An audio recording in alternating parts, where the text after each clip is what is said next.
Hello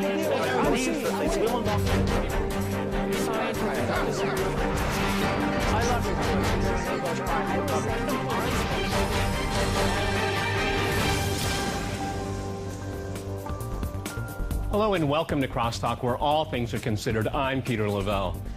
Just when there was hope the Syrian international proxy war could be coming to an end, Israel inserted itself into the conflict in a big way. Airstrikes against Syrian targets have not only witnessed Damascus forcefully react, but also has Moscow demanding explanations.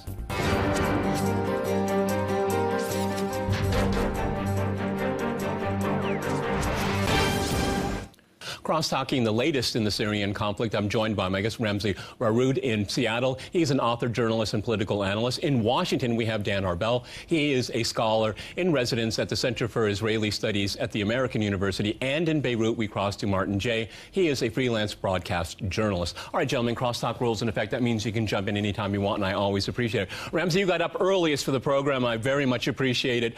We had a new twist in the conflict in Syria. We had Israeli jets going into Syrian airspace, hitting a target. This time, Damascus reacted, and this is something new. We had the Israeli ambassador called here in Moscow for an explanation. We have also the foreign minister of Israel saying that any kind of reaction from Damascus, a military reaction, will be met with, well, I'll use my own words, devastating force here. How important is all of this, and what is, the way you read it, Israel's angle in all of this? Go ahead, Ramzi in Seattle. I think it's very important what's happening, and indeed there is a new twist to this conflict. The twist is not in the fact that Israel has bombed Syria. Israel has been bombing Syria relentlessly for years, and we can't forget the Israeli bombing of Syria in 2007 in Deir Zor, where they took it upon themselves to bomb what they described was a nuclear facility. Since then, Israel has bombed Syria routinely. The new twist in the story is that Syria responded. And the fact that Syria responded with such determination also indicates that Syria made that response with the understanding that the Russians are aware of the fact that Syria was about to respond. And I think this is what's really very interesting, and that's what's getting Avigdor Lieberman particularly angry. He feels that Israel, being the only bully in town, is no longer applicable, and Syria is now counting on Russian support, is able to at least attempt to defend itself. Okay, Dan, would you like to react to that? Because we have up to this point during this crisis in Syria, the Russians and the Israelis have had consultations so they don't bump into each other. But this time, the Russians wanted some explanations. What's new this time round? Go ahead, Dan. Well, for the last 5 years since the Syrian conflict started, or 6 years, Israel has kept a very low profile, not involved in the Syrian crisis whatsoever. Trying to stay away, marking the red lines from Israel's point of view. Once those red lines are crossed, then Israel reacts. But Israel is in a reactive mode when it comes to the Syrian crisis. Israel had very limited scale attacks in Syria, only when it crossed Israeli red lines, such as supply of weapons, sophisticated weapons to Hezbollah, or breaching of Israeli sovereignty, or Iranian officers close to the Israeli-Syrian international border. This time around, Israel felt the need to respond because there was a 200-kilo bomb directed at the center of Israel and could put an Israeli settlement or village in harm's way. So Israel needed to respond. Israel reserves the right to respond, and I think that Israel has no quarrel with Russia about that. Netanyahu and Putin met 4 times in the last 18 absolutely. months. There are very good relations in that sense. And so this time around, I think that Israel and Russia do have understandings between them, and they needed to iron out these understandings once more as Israel reacted to this endangerment on its border. Okay, Martin, I mean, if you look what's happened because of this international proxy war being played out in Syria, you have an increased profile of Iran, you have an increased profile of Hezbollah, you have a government in Damascus that is held on, and it looks like it's going to stay on. We don't see Mr. Trump arming terrorist groups or other groups inside of Syria. At least he's backed off from that. We don't see evidence that money and support is there now. That could change here. This is all a net loss for Israel, and it's really kind of ironic because Syria was, maybe it was a rival hostile power to Israel before this conflict came about, but now all these things I just mentioned certainly are something that the Israelis wouldn't have wanted to happen, but it has happened, and it's because of this international proxy war that's being played out in Syria. Go ahead. Well, a lot has changed. I mean, it's not just in the recent weeks, but also in recent years. If you go way back to the very beginning, Israel had almost a cordial relationship with the Assad government. I mean, it wasn't a very good relationship, but it seemed to work, and there seemed to be a certain unwritten agreement over Golan Heights. But a lot has changed over the years, and I think in recent weeks, what's interesting, what's the twist, if you want to use that particular phrase, I think, is that the relations between Assad and Mr. Putin have strengthened. Yep. And this was something that pundits such as myself and other journalists in the region were always saying, that perhaps Russia-Syria relations were the weakest link, and that Russia had stronger relations with Iran, but actually that it wasn't such a strong bond there. In fact, I think there is. I think these relations are galvanizing now. And if you just look at the rhetoric of Mr. Assad in the last few days, how he's actually has made threats for the first time and launched a ballistic missile for the first time against Israel, that's quite unprecedented. But look at it from the Israelis' perspective, things aren't looking good for them. I mean, they've got a difficult situation here. Peace is breaking out in the Middle East. The Russians are pushing ahead on a peace plan which would involve autonomous regions in Syria, which Assad rejected a few weeks ago, but now seems to be warming to. And maybe that's part of the deal. Maybe that's what's made things stronger between the two, and that's what's contributed in part to this new bravado from Assad. But if we look forward, if such peace can come about, that doesn't necessarily represent a good thing for Israel, because there are so many problems there. First of all, that would mean Hezbollah putting out of Syria and going back to Lebanon, which is not a good thing at all for Israel. And secondly, I think it's really important to look at exactly what happened when the airstrike took place and what was the background to it. At the moment, both Israel and Lebanon, or Hezbollah in Lebanon, are preparing for a war. And that war may not be very soon. It might be in a year's time or 18 months' time. But moving the latest technology, surface-to-air missiles, from Syria into Lebanon is something that the Israelis are very, very hot on, because they're beginning to see that actually all the odds are beginning to stack up against them. Okay, Ramsey in Seattle, you were nodding your head at some point there. You want to react to what Dan and Martin have had to say here? Go ahead. Well, I think there's a technical difference here between what Dan is saying and what I'm saying, is that, when it comes to the Syrians attempting to defend themselves, regardless how you feel about the Syrian government of Bashar Assad, if they attempt to defend themselves, it's not an act of aggression. Absolutely. So Israel, by instigating violence against Syria, and Syria attempting to defend itself, and the Israeli defense minister start thumping his chest saying that if you do this ever again, I will wipe out your entire defense system. I mean, that doesn't make any sense. It's irrational. And needless to say, what Israel is doing in Syria is illegal to begin with. But I think it's really important also here to note that Israel must be aware of the fact that there is an end game that is being formulated in Syria. And this is indeed very worrying. I agree with what Martin said, in the sense that Israel has been counting on the fact that the status quo, this bedlam, this chaos, to carry on for a long, long time. In fact, Moshe Yalon, the Israeli defense minister, said that, I believe in January of last year. He said, we would rather live with an ISIS-controlled Syria than with the return of the control of the Syrian government all over the country. This assertion was actually repeated by the head of the Defense Intelligence, General Halavi, I believe, in June of last year, where he made the same statements. We would rather live with ISIS, not with the Syrian regime. Now, the fact that there is an end game, the nature of the alliances are changing, the United States is kind of keeping to the margins, Russia is gaining more and more the upper hand in Syria. This is very, very worrying for Israel, and this is why I think the particularly loaded language by the Israeli defense minister really does indicate a degree of very serious concern, actually. All right, Dan, a lot's been said here. Dan, do you want to react to what you just heard there? Go ahead. First of all, what Martin said about Israel and Syria pre-Syrian crisis being in a cordial relationship, I agree with that. And Israel and Syria were on the verge of reaching a peace deal both in 2000 and later in 2007 and 2008. It did not work out. But pre-crisis, Israel and Syria were in a cordial relationship. I agree with that. After the crisis started, then Israel was hoping for Assad to step down or phase out.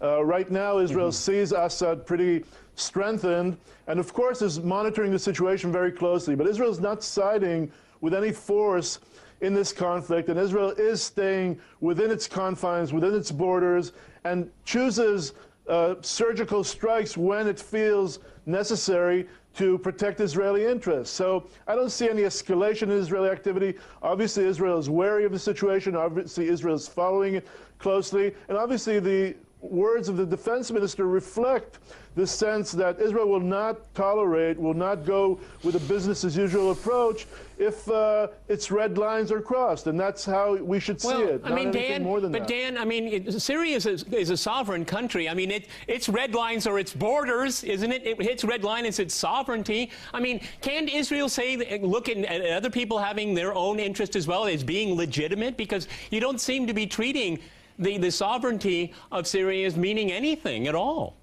Well, you know, talking about Syria as a sovereign state these days is kind of, I guess, does not reflect what the situation on the ground. There are forces at play right now. Well, if you don't mind Syria me is jumping anything in, but Peter. a organized, homogenous state. It's nothing. All right, Dan. Really, Dan. The Assad forces against other forces. I have to go to a hard break, gentlemen. After a short break, we'll continue our discussion on Syria. Stay with our team.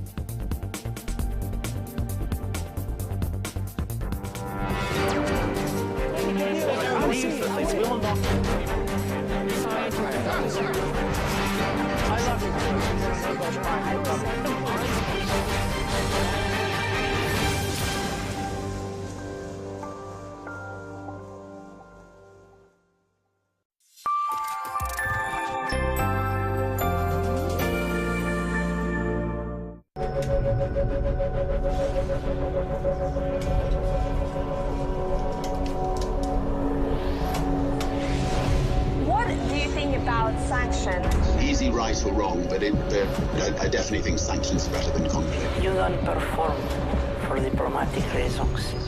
You perform for humanitarian ways. I'm talking obviously about Edward Snowden. I believe he's a hero. I believe he's coming directly from his heart.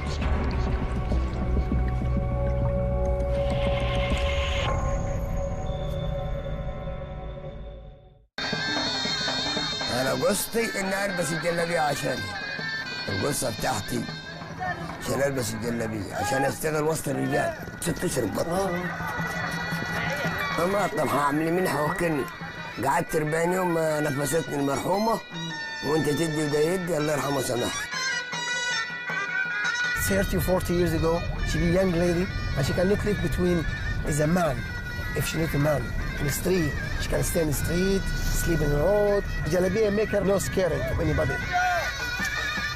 أنا أتعب وأنا أتجوز تاني. أتعب وآكل الزلط وأوكل نفسي في الزلط والطين وأنا وبنتي ولا أدور على راجل تاني. عزبة نظيفة ولا راجل عيفة.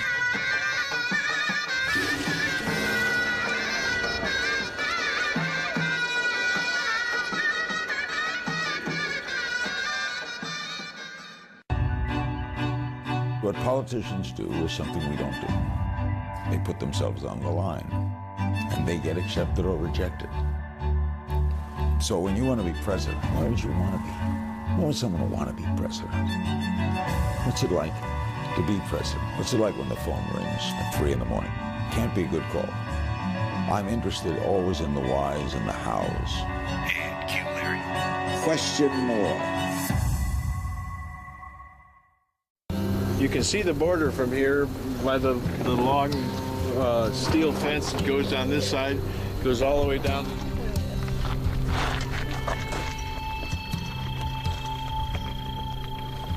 Like I said, this is autumn land, and this is autumn land. I have every right to be here. I have a right to go collect my food, be a part of my family on both sides of the border.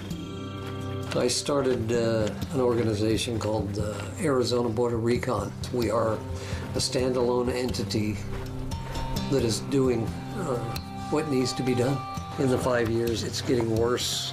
The violence is escalating because it's no man's land.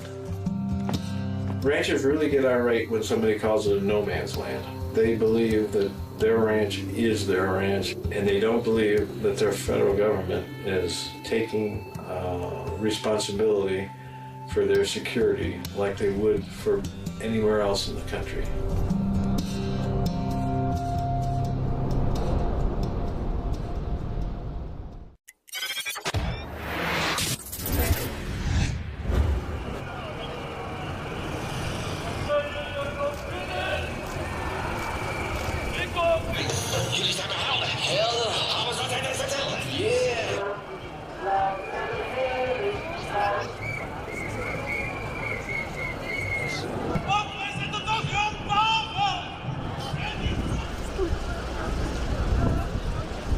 Others?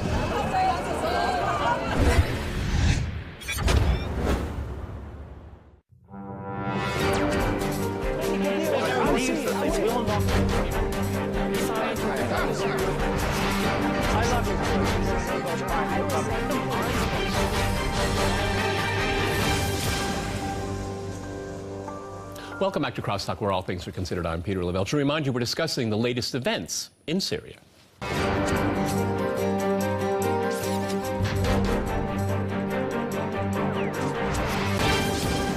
Okay, right before we went to the break, Ramsey, you wanted to respond to something that Dan was saying. Please go right ahead. What really, it doesn't really shock me anymore. We are used to it. It's just the way that Dan and others would talk about Israel. It's right to conduct, to conduct surgical strikes anywhere, assassinations, kidnappings, whatever, whenever it feels that its red line has been crossed. Imagine if this logic applies to Syria, to Lebanon, to the Palestinians, to anybody. They would have been rendered pariah states a long, long time ago. Israel somehow is the exception, and Dan wants it to remain the exception. And his justification when he answered your question, well, Syria is a sovereign state, you said, and he said, well, right now we're really not very sure what's going on. Well, sure, fine. Maybe we can live with that. But what about the bombings of Syria Peter, in 2007? I'd like to interject here. That was 4 years. That was 4 years before the so-called Arab Spring. What about all the repeated incursions and invasions of Lebanon throughout the years? How do you explain that, Dan? Okay, Dan, go ahead.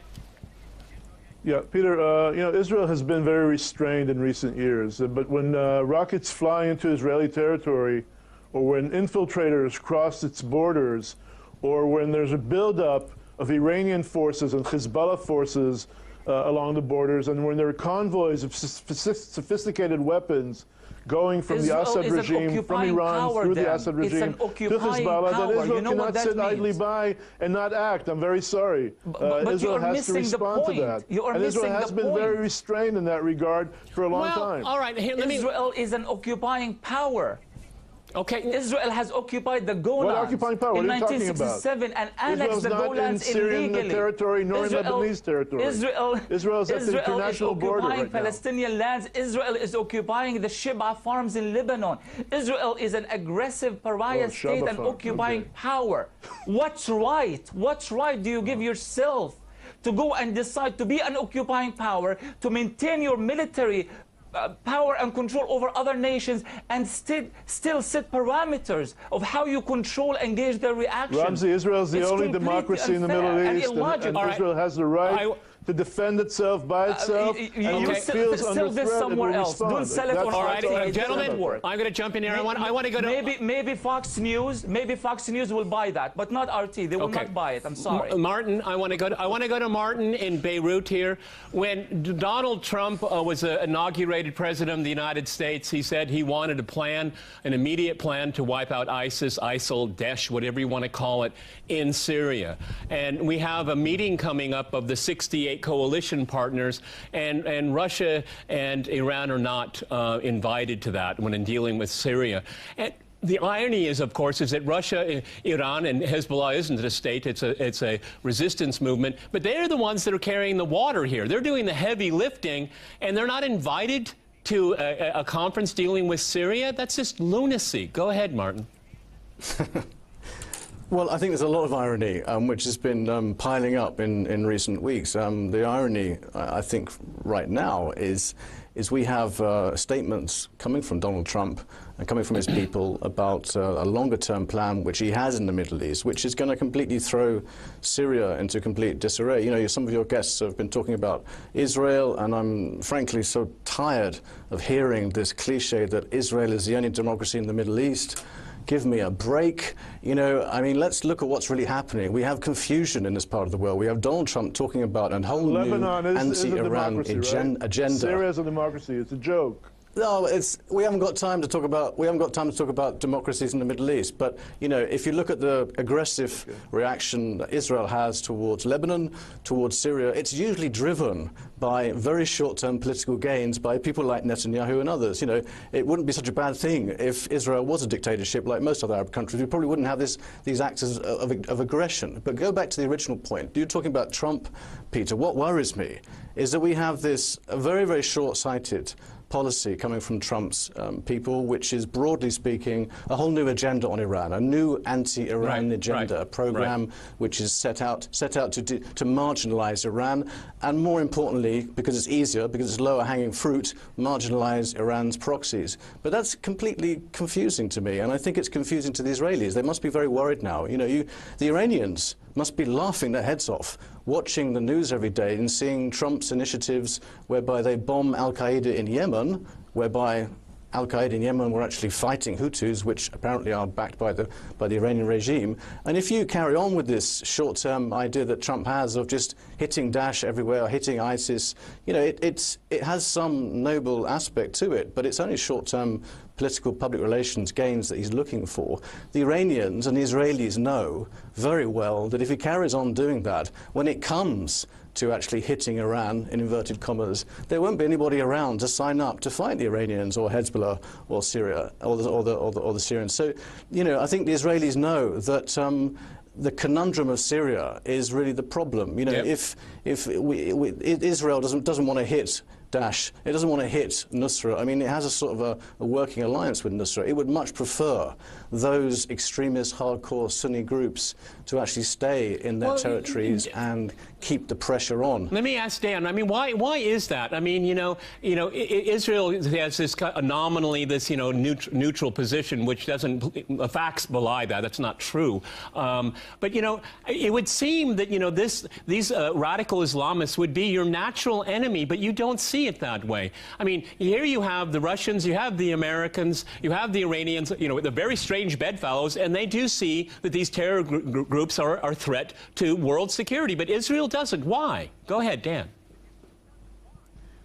Well, first of all, I think that regarding the talks, and I think that until the U.S. president and the Russian president sit down and discuss this, then there will be an anomaly in which the U.S. does not participate in the Astana talks, while the Russians are not here in Washington tomorrow in this conference.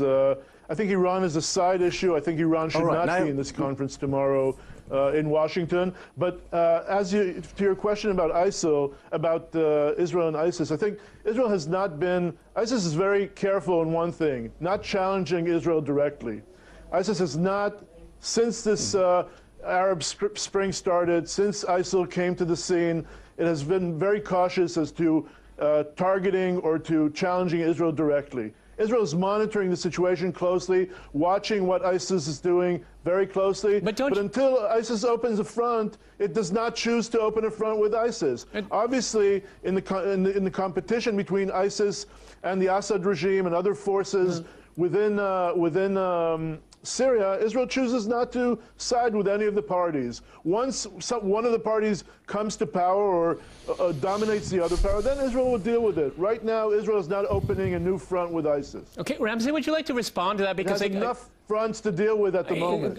Ramsey in Seattle, I mean, Israel has one of the largest, most sophisticated militaries in the world. It's right next door. And they're watching very carefully. I find it really inexcusable, I'm sorry, almost amoral to watch this continue to go on when it can be, if there could be a coalition, a temporary one, like the Second World War. Odd bedfellows get... Let me finish. What's Russia doing versus ISIS? Well, oh, really? You haven't been following the news then? Okay, why do you think that the Arab Syrian army has been able to go on the march here? That's kind of, you know, let's not go into the weeds, Dan. Let me finish with Ramsey here. I mean, a temporary coalition to wipe out this scourge, and I think it would be for everyone's benefit, including Israel's, actually. Go ahead, Ramsey.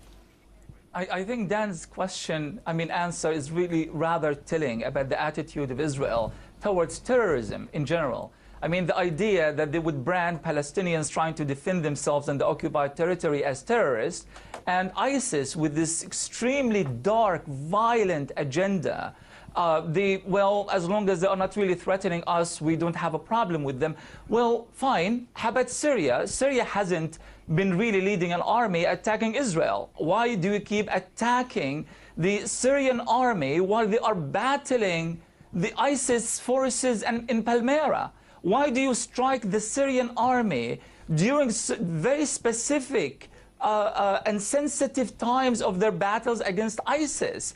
I'm going to leave it at that, but I think it's very clear what Israel is trying to do. They want to maintain this perpetual chaos. They want to ensure that no party has the upper hand over the other party.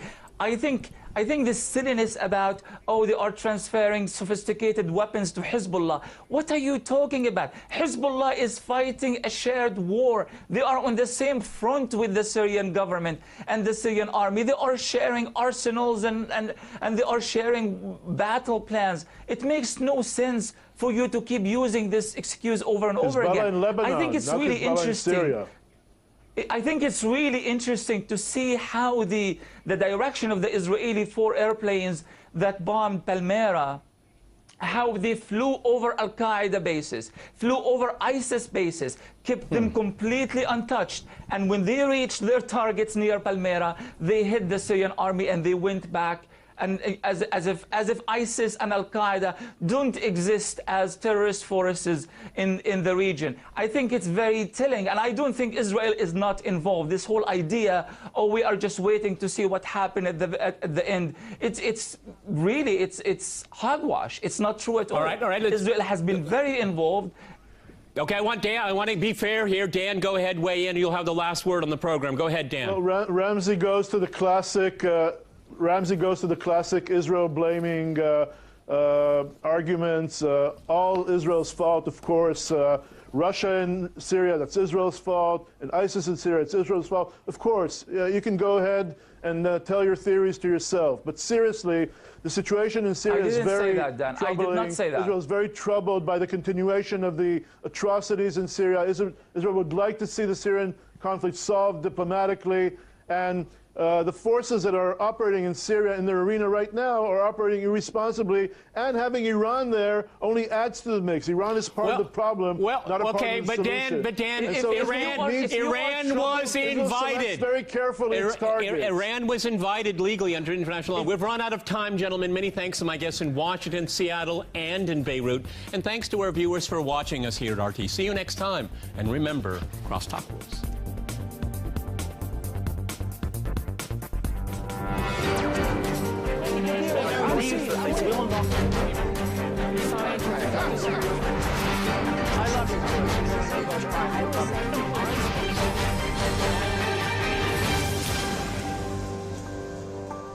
Journalist and political analyst. In Washington, we have Dan Arbel. He is a scholar in residence at the Center for Israeli Studies at the American University. And in Beirut, we cross to Martin Jay. He is a freelance broadcast journalist. All right, gentlemen, crosstalk rules in effect. That means you can jump in anytime you want, and I always appreciate it. Ramsey, you got up earliest for the program. I very much appreciate it.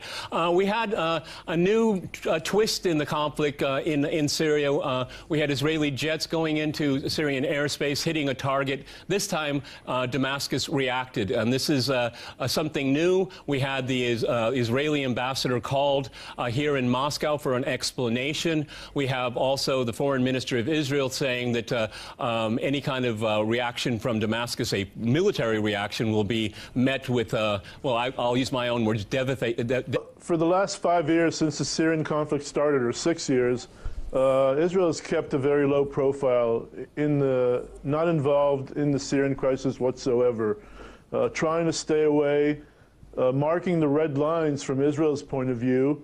Once those red lines are crossed, then Israel reacts. But Israel is in a reactive mode when it comes to the Syrian crisis. Israel had very limited scale attacks in Syria, only when it crossed Israeli red lines, such as supply of weapons, sophisticated weapons to Hezbollah, or breaching of Israeli sovereignty, or Iranian officers close to the Israeli-Syrian international border. This time around, Israel felt the need to respond because there was a 200... devastating force here. How important is all of this, and what is, the way you read it, Israel's angle in all of this? Go ahead, Ramsey in Seattle. I think it's very important what's happening, and indeed there is a new twist to this conflict. The twist is not in the fact that Israel has bombed Syria. Israel has been bombing Syria relentlessly for years, and we can't forget the Israeli bombing of Syria in 2007 in Deir ez-Zor, where they took it upon themselves to bomb what they described was a nuclear facility. Since then, Israel has bombed Syria routinely. The new twist in the story is that Syria responded. And the fact that Syria responded with such determination also indicates that Syria made that response with the understanding that the Russians are aware of the fact that Syria was about to respond. And I think this is what's really very interesting, and that's what's getting Avigdor Lieberman particularly angry. He feels that Israel, being the only bully in town, is no longer applicable, and Syria is now counting on Russian support, is able to at least attempt to defend itself. Dan, would you like to react to that? Because we have up to this point during this crisis in Syria, the Russians and the Israelis have had consultations so they don't bump into each other. But this time, the Russians wanted some explanations. What's new this time round? Go ahead, Dan. Well,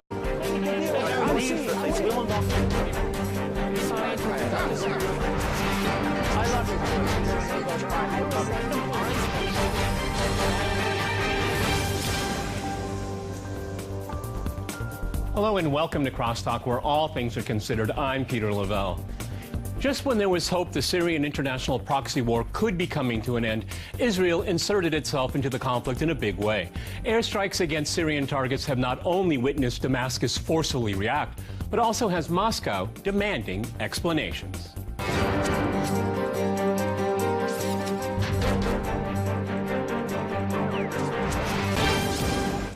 Cross-talking the latest in the Syrian conflict, I'm joined by my guest, Ramsey Raroud in Seattle. He's an author, journalist.